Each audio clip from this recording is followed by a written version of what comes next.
এই যে এই মাছ ঝাল শস্য দিয়ে ঝোল করব।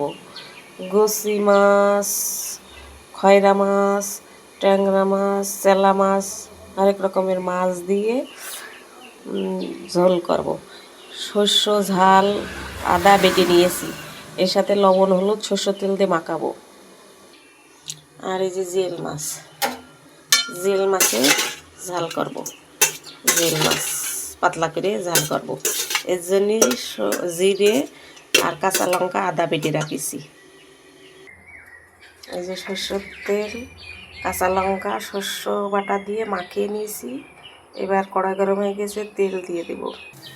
এই যে কড়াইতে জিরে শুকনো লঙ্কা তেলে দিয়ে দিয়েছি, এবার মাছ ঢেলে দেবো। এবার মাছ ঢেলে দিয়েছি, এবার একটু অল্প করে জল দেবো।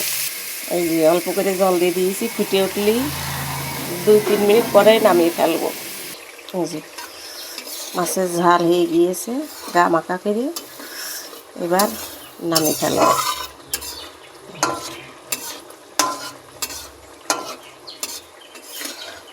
কি সুন্দর আস্তে আস্তে রিস গোটা গোটা রিস, এই গরম ভাতের সাথে মাখিয়ে খেতে